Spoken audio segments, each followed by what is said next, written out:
Hello and welcome to the Konrad Adenauer Stiftung's Rule of Law Program Asia. My name is Aishwarya Natarajan and I'm a research associate with the program. Before we begin the session, I would like to introduce CAS. CAS is a non-governmental political foundation named after the co-founder and the first Chancellor of the Federal Republic of Germany, Konrad Adenauer. The fundamental principles underlying the work of CAS are the promotion of freedom and liberty, peace and justice. CAS has around 100 offices globally, of which 20 are located in Asia, and most of which focus on bilateral cooperation with Asian partners in the countries which they are based in. In particular, the Rule of Law Asia works on a comparative approach on topics linking up law and legal policy, namely constitutional law, basic principles, rule of law, and fundamental rights. Today, we have the privilege of speaking to Dr. Lee Soekmin. Dr. Lee is a senior research officer at the Constitutional Research Institute in the Constitutional Court of Korea. His main research interests are constitutional law, comparative law, and law and religion. In addition, he is also the secretary of a newly formed COVID-19 experts grouping at the Korean Public Law Association. Today, we will be speaking to him about the role of the Constitution in the times of pandemic, with a specific reference to the East Asian region. Joining him as the moderator is Mrs Gisela Elsner, Director, Rule of Law Program Asia.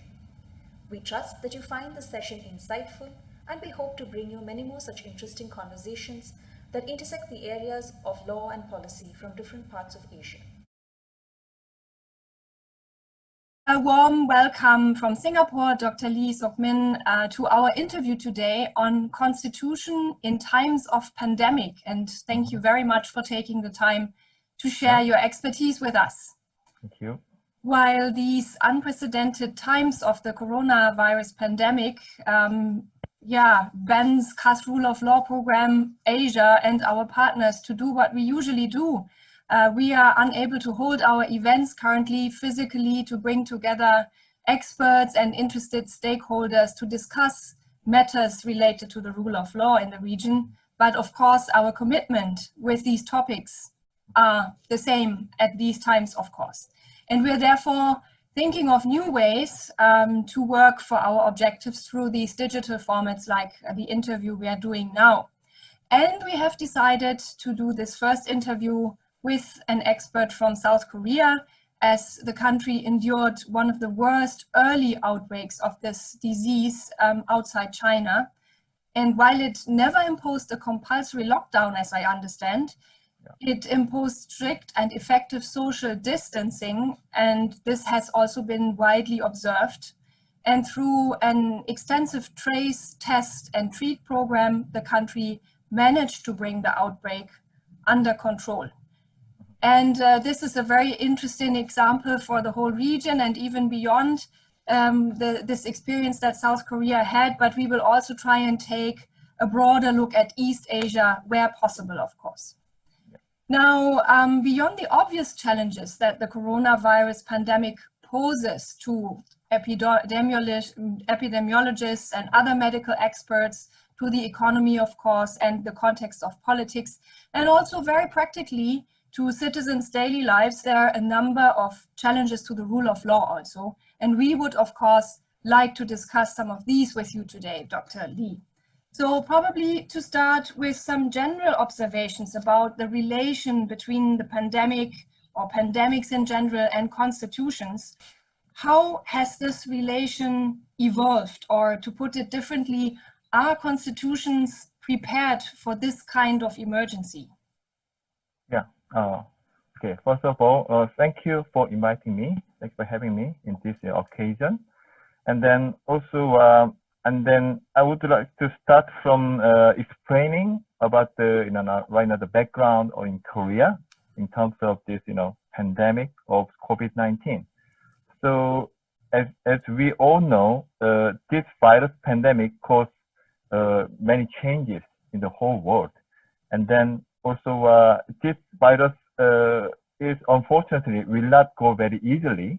And then this is a kind of experience that every kind of country right now in the world is now facing right now. And then So your question is about so my general observation on how the relation between pandemic and the constitution has evolved, and I would like to a little bit modify or like narrower this the question as like this virus pandemic caused any changes or development or in particular concept of constitutional provisions.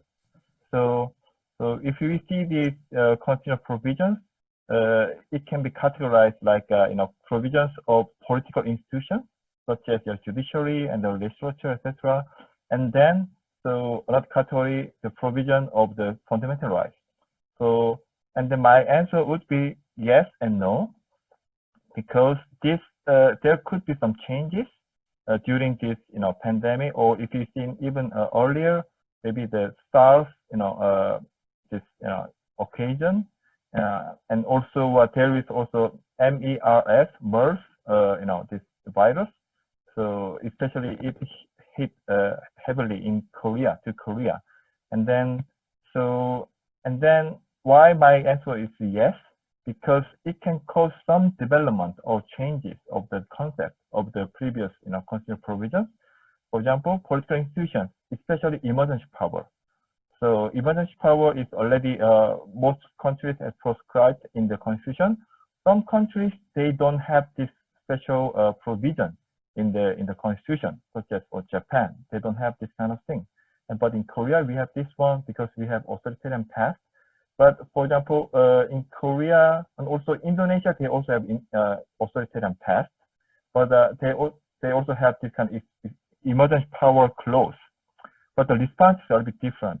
For example, in Korea, since right now the government is more pro-democratic government, and also most of the politicians in this government, actually a majority party, is like they experienced the authoritarian regime when they were students or like they were in their 20s. They actually were like activists against this movement, and then that's why I think the current government and also most of civil society is reluctant to issuing this kind of emergency power of the president. But there is still some kind of pressure from the opposition party. Please use this emergency power. But in Korea, after this, SARS and also MERS, we have prepared some kind of emergency law already by the parliament. So that's why we can use this special law and then to prevent these infections. That's why for now we haven't used this emergency power yet by the president. And then, but for example, some other countries just issued these emergency measures now. Using the emergency power of the president. As I learned from the Indonesian colleagues, president want to use some more higher emergency power, but there was some debate, and then the president used this emergency power in the certain level to fight health emergency level, and then but this is still questioning, and then it's questioned, and then this is right now there's some already application to Constitutional Court of Indonesia. So this kind of thing. So emergency power. So we need to this kind of concept of emergency power is now still developing, or they can also use the existing concept of emergency power, and then some issuance of this emergency power is now questioned, and then it is sent to the judiciary right now. That's why we can see this kind of development. We will see the development in the future. And then for the fundamental right category, for example, right to life. For example, of course, right to privacy, for example, and then probably also right to privacy could be changed, especially in Korea after the 2015 the birth, this incident in Korea. So it is almost the spread of the virus in birth in 2015 in Korea, and then after that Korea has some special article in the Disease Act. And then to enable the government, especially it's not the whole government, it's a special center for the disease control center, the center can track the infected persons, the movement, previous movement, and the contact to the other person, and that's why. And then so there was also kind of the debate about this because it can also limit the privacy of this infected person, but it can also protect the other people's right. So for example, right to movement and right to also to the business, etc. So that's why this kind of discussion is still going on. But so that's why, so if this kind of tracing and also publicizing this information of the movement of the infectees, it now seems quite effective in Korea. It helped to stop doing this virus, but there are still some questions. So so is it proportionate, or can we then just adjust some kind of some measures partly? For example, so some kind of information does not need necessarily can publicize this to the people, because people sometimes can guess who is she or he. So that's why we need to develop this kind of discussion, etc. So yes, there could be some development of this concept of fundamental rights, for example, right to life and right to privacy I mentioned. But why my answer is partly no, because these are all in the concept of the previous constitutionalism debate. So the idea of, for example, constitutionalism, the rule of law, or democracy will not change even though this pandemic. Maybe these kind of principles will be reported even more, and it should be mentioned even more in a significant way during this pandemic. So that's why my question is, so at the same time, no. Yeah. Thank you very much for this very differentiated answer. I think you mentioned a number of very interesting points, among which the fact that especially Korea was prepared much more probably than other countries through the experience of the SARS and the MERS pandemics in some years back, even by some emergency legislation that the country put in place. You also mentioned the fact that it is very important to balance different rights, and this is of course a fact that is very much in discussion in these days. The restriction of certain rights, like the right to freedom or free movement at least, and the freedom to meet, association and such, as opposed to the right to health of the general public that has to be protected, of course. The matter of proportionality that always has to be, of course, discussed by constitutional lawyers as well. Now, if we look at these restrictions, which you mentioned, Korea is quite well prepared for it through the specific laws that have been put in place, which is probably not also the case for all other countries of the region. These restrictions have been put in place with this specific situation in mind. And how do you see the perspective if at some point we come across this pandemic and it's ending, the reversibility of some of these restrictions? Will that happen? How will it happen? Or are there probably some tendencies in some countries that you see as well, that extra powerful governments, be it in federal countries or not with a federal setup, will these restrictions then be lifted? And what is probably the role of democratic institutions to balance these different interests and perspectives? Yeah. Okay. For this, second question, so I would like to first mention that Korea is not a federal country. So, and then, but we, of course, but we also have, central government and also local government. And then, so if you ask me that during this COVID-19 pandemic, do we see, this emergence of the extra powerful central government in Korea? I would say unlikely. So because, yes, there's some kind of this, new, measure like a tracing and also, disclosing, this information of the movement of the, the infected, etc. And then, yeah, there's some already special, measures, but this is given by the parliament in Korea, for example. So that's why, and then this is a very democratic way. And also, we can see also some of the voices from the also measures for the local government, because in Korea, in this, the act which is made by the parliament, and then they gave some power to the local government when there's some infection in some restaurants and some area. The local governor can order the, for example, shutdown of this area, etc., or this restaurant, etc. Also, they can use some measures. So that's why. So this, if we have prepared this, legal, preparation very well, and then we will not, abandon any kind of these measures, or we can just give this power to the, some very strong man in this one central government. So it can be possible, but if we prepare really well, then I think then we can distribute the power in a very proper way. It also in both in the central government and also in the local government in a very proportionate, way. And also, for example, in Korea, also in this power is not given to the, for example, president or whatever. This power is given to the center of the disease control. So the chief of this center is a medical doctor, expert. So that's why.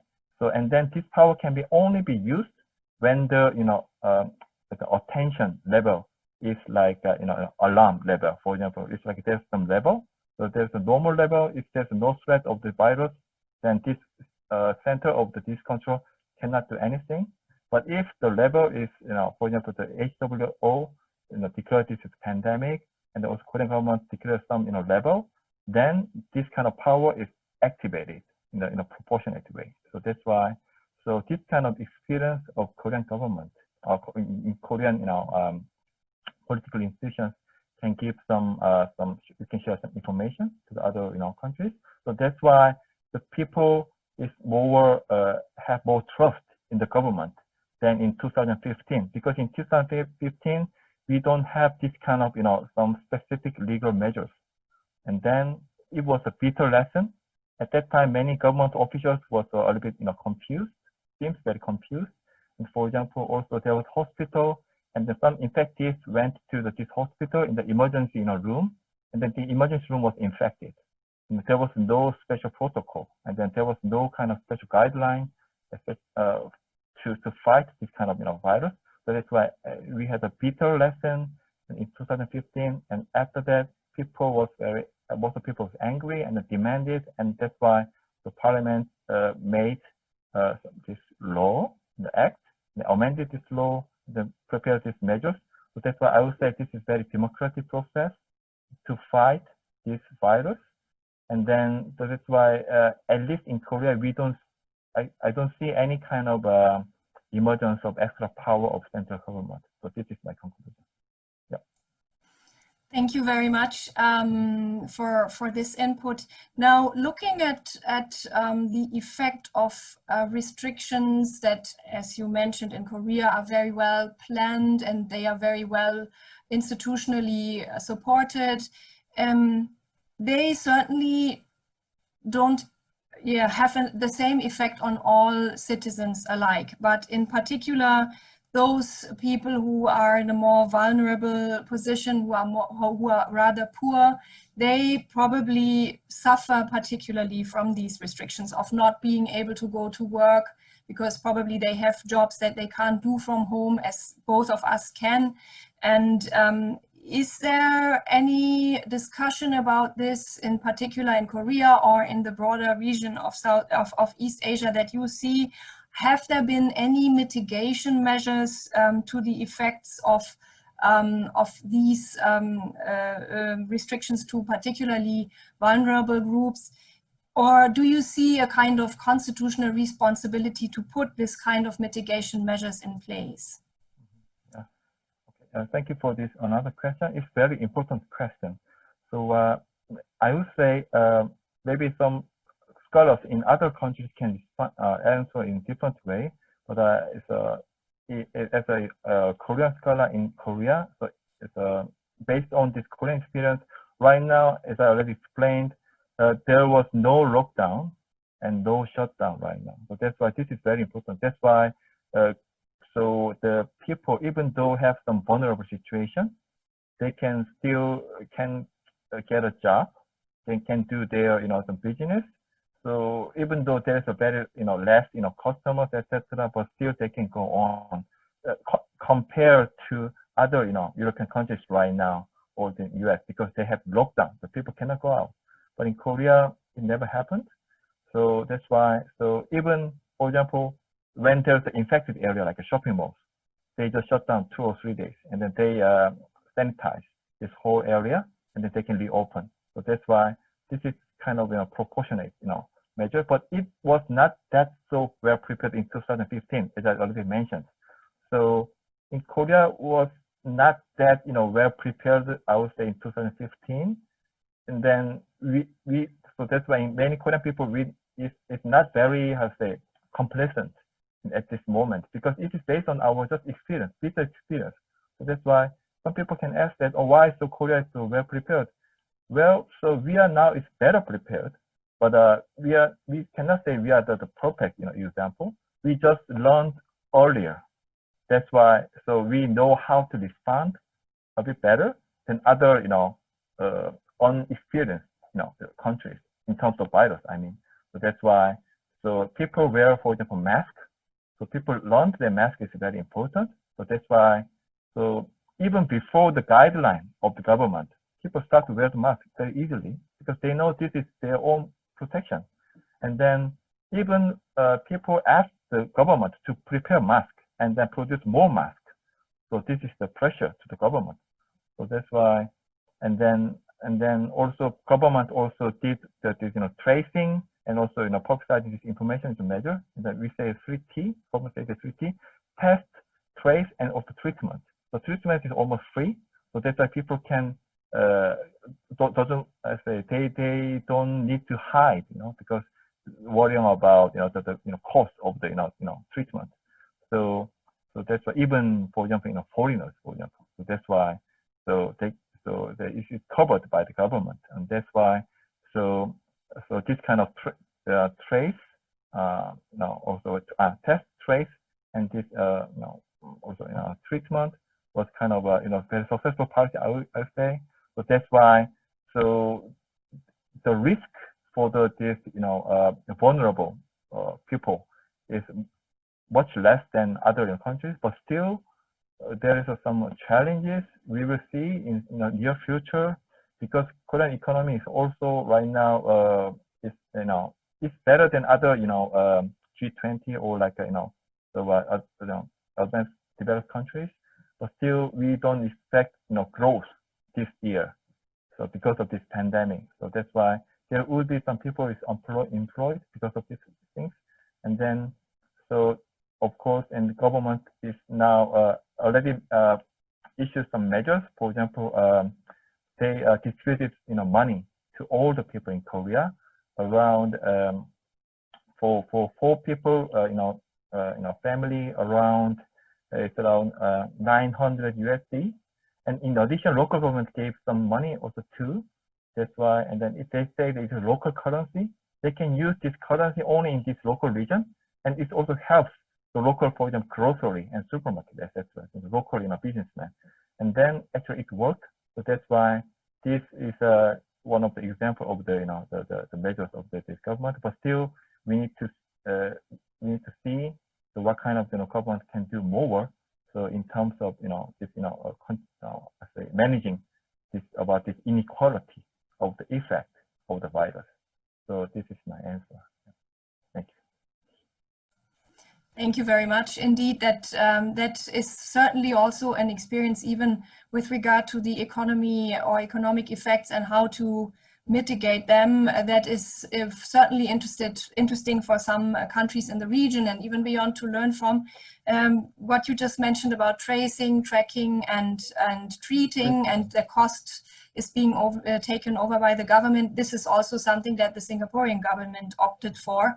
And I think the effects have been proven to be quite helpful here as well. So I think this is certainly something that should be kept in mind. And indeed, as you mentioned, Korea was relatively well prepared, much better prepared than many other countries. So hopefully the rest of the countries in the region and also beyond will learn from that.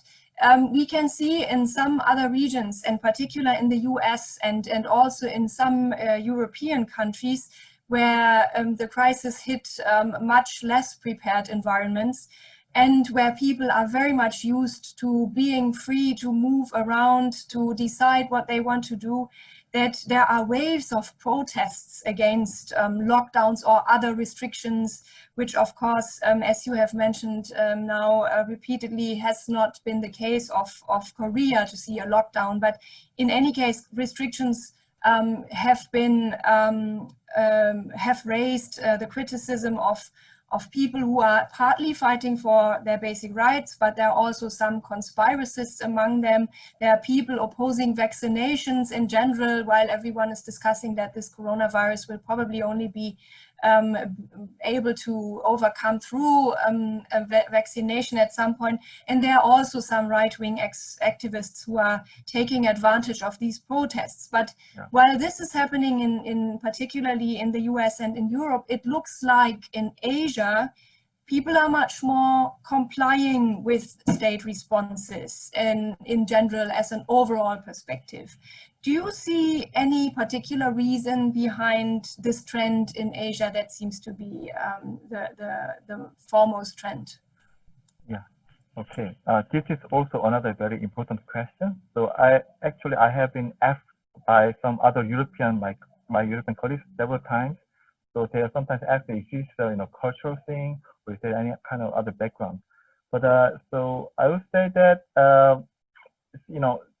if one finds this kind of about this region in some cultural cultural thing, but I would say it's generally very misleading, because I would say the main reason about this, why the people in Asia, generally speaking, is seems that they are complying with the state responses or the guidelines. So what is the reason? I would say cultural, no. It's mainly about experience in advance, and also institutional reason, and also maybe also leadership. So I think experience is more important. It's a most important reason, because most Asian countries already experience, as you mentioned, SARS, and also in Korea, birth is more important thing. That's why people know that what is the good measure to protect themselves.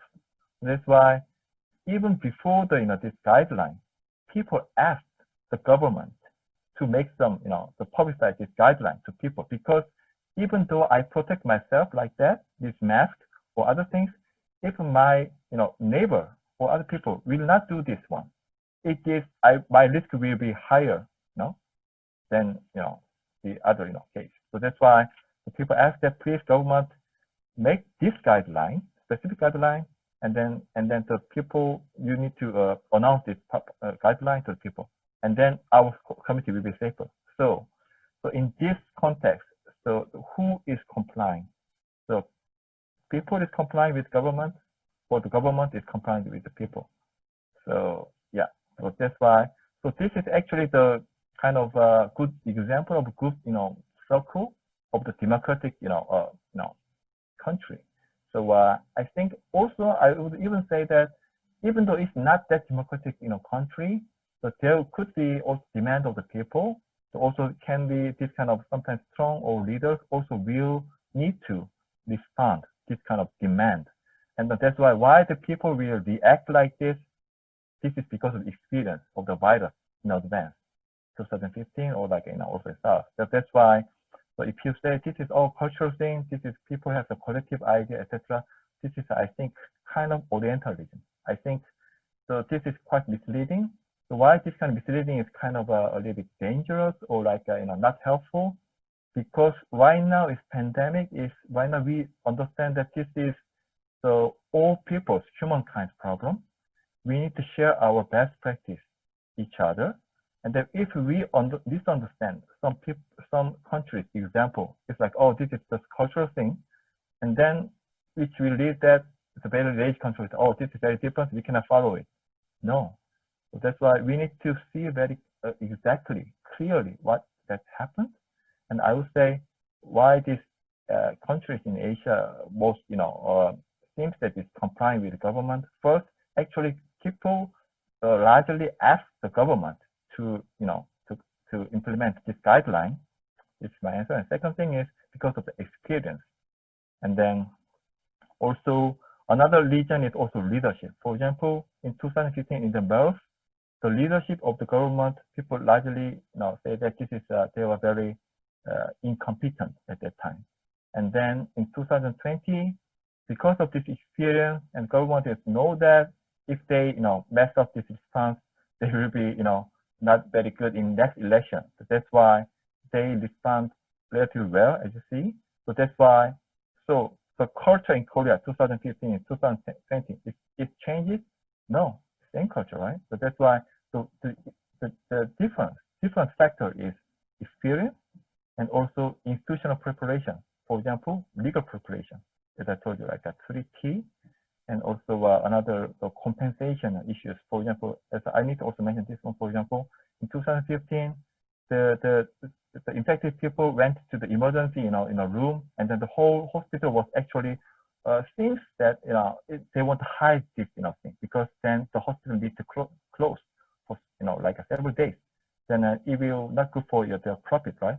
And then, but after that, government actually made some compensation clause in this act. Okay, if there is some infected people, it needs to be clean up and sanitized, then this hospital will get compensation from the government. Then this hospital can easily can report the clearly, transparently about their infected in their own hospital. Otherwise, hospital can be hotspot. This is a big problem for the whole community. So that's why. So this kind of legal preparation is based on the the institutional preparation, and then before that the previous experience in about the virus. So this is my answer. Yeah. Thank you very much. Yes, certainly three very important points in this aspect: the experience, the institutional preparation, and also questions of political leadership. And as you pointed out again, the importance of sharing best practices, of sharing experience, to us probably is very obvious, but still, looking at the broader perspective of the global response to this health crisis, we seem to see that still there is an East versus West debate that may or may not even acquire a new dimension. We saw the fact that at the Assembly of the World Health Organization a few days back, there was quite some debate in the context of the conflict between US and China, and US versus the World Health Organization on the one hand.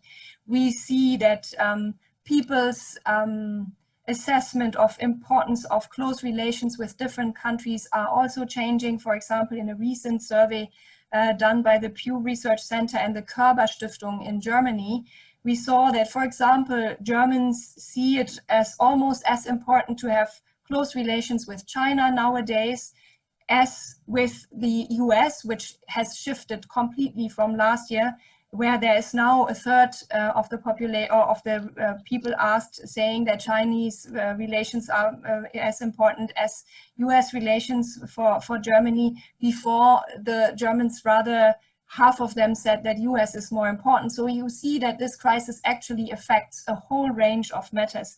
And so I'm wondering, how do you assess the impact of this global pandemic crisis on geopolitics in general?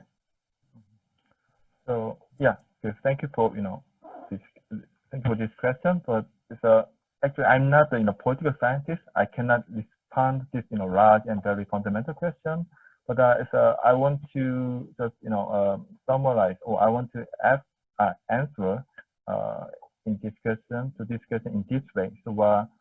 So this virus is kind of a challenge, and also kind of I would say opportunity too, because it shows that current whole this world politics or governance is actually not very competent to fight this kind of pandemic. We already saw, right? So we already have prepared some institutions like WHO, etc. But the cooperation of the whole these countries is not perfect at this, I would say. So that's why, and then many people see that now there will be, we should make some solidarity, right? Because we need to fight this virus. We need to share our best experience. We need to find the best solution. But this is the time, even more than any time, that we need this cooperation. So that's why I think if the big powers cannot coordinate this kind of our cooperation, then I would say there should be regional cooperation. There should be, and then it is very natural. For example, in Korea, surrounding neighbor countries, they will cooperate because they need to exchange businesses. They need to exchange the people. So that's why. So even though there is some matters because of historical region, etc., whatever, but it should be developed, and it will develop. And then, but even though this is not like a whole global level, there would be some regional cooperation. And I would say, since I'm a legal expert, in my view, so this is kind of opportunity of the rule of law, the idea of like the sharing idea of this constitutionalism, because the virus itself is not related directly to the rule of law concept, etc. But if you see the case, experience in Korea or like Taiwan, but if you see if some political governance is based on the democratic principle or the rule of law, then they can prepare better for this kind of crisis, and then people can also trust more to this government. So this is very important thing. Then the virus can be more successfully subdued. This is what you see in, for example, in Korea and Taiwan, etc. So that's why. So this kind of East and West debate needs to be, I think, changes. So in my view, so this kind of debate should be seen as like countries with some democratic, discourse, institutions, or I would say with a vibrant society. Then this country can prepare more in advance, better way.